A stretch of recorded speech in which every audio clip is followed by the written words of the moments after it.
দিছইন আর অন্য হরুতা থাকলে ইতারে ফালিছইন হর হড়ি থাকলে এরারও খেদমত করছইন খাফড় দইয়া দিছইন বাড়ি ঘর উড়িছইন অত কষ্টর মাঝে সবরে খাবাইয়া যেই সময়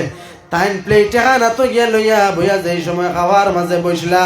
ফেটো বুক করে রিদিকে হর হড়িয়ে গাইলেই বা খেদমত করতার কত খাম পড়ি রইছে ওই সময় প্লেটটা তো লইয়া প্রথম খানি দিতে পারছইন না থোড়া জাল ফেটোর মাঝে দেলা ইসলা করিয়া বৈজ্ঞানিকে বইয়ের মাঝে দেখলাম ও সময় আপনি আমি ফেটোর মাঝে হাত মারিয়া উঠেছি লগে লগে মার যাতে প্লেট ফালাইয়া বেদনায় খান দিতা ওইছে না ওইছে না ইলা মাতই না মা বাপে বেদনায় ধরলে মায় খান দিছেন কত কষ্ট করছেন যেই সময় আপনি আমি জমিনের মাঝে আইলাম আমি কিতার লাগিও তোমাত মাতিয়ার ওয়াবিল ওয়ালিদাইনি ইহসানার তাফসীর করিয়ার আপনারা সামনে 3-4 খান তাফসীর মিলাইয়া আমি কইয়ার তাফসীরে জালালাইনের মধ্যে আল্লামা জালালউদ্দিন রহমাতুল্লাহ আলাইহি ব্যাখ্যা করেন যেই সময় গর্ভর ধারণার সময় হয়ে গেল মায় বাড়ির জন্ম হোক হসপিটাল জন্ম হোক ওই সময় মায় স্বামীরে ডাকিয়া নেন আপনার আমার বাবার ডাকিয়া নিয়া কইছেন আমি বাঁচিমু কিনা জানি না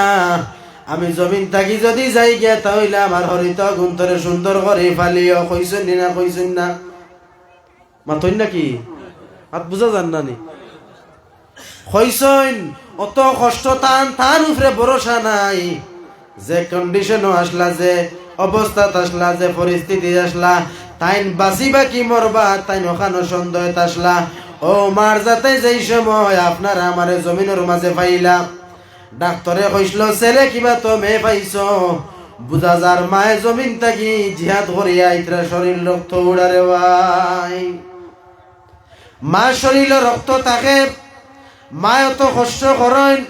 কয়েকদিন হয়ে যায় যে মার যাতে খাইন না যে মা বাপে কষ্ট করেন ও মারে আমার কোন ভাইয়ে আঙ্গুল তুলে মারিয়া কথা কয় কোন সাহসে মা বাপরে তাওরি দে কোন সাহসে মা বাপরে গাইলায় কোন সাহসে মা বাপর লগে অন্যায় ব্যবহার করে ও বাইরে তার সময় যদি মনে করিলাও তাহলে জীবনে মার লাগি কোনোদিন দুর্ব্যবহার করতায় নাই মায় তো ফেরেশানির মাঝেও হইছেন না কাপড় বদলাও হইছেন না রক্ত ফুসিয়া দেও হইছেন না আমার সন্তান রে একবারে মুখ দেখাও যেই সময় সন্তানের মুখ দেখিলাই এই সময় মা বাবার সব কষ্ট জমিন থাকি সহ্য হইয়া যায় গিয়া আগর সব কষ্ট ফাউরিলাইন ঠিক না সাবকল অত কষ্ট করিয়া জমিন আওলাদ ফালিয়া ঠান্ডার দিন রাই পেশাব করি লাইছি বিছনার মাঝে পায়খানা করি লাইছি ও মায় আপনারে আমারে ঠান্ডা পানি দি না ধোয়াইয়া গরম পানি দি ধোয়াইয়া তাইন পেশাব যেন করছি ওনার মাঝে উঠিয়া হয় উকনা জায়গা তুতাইছন না হইলে জায়গা থাকে নাতে বুকুর উপরে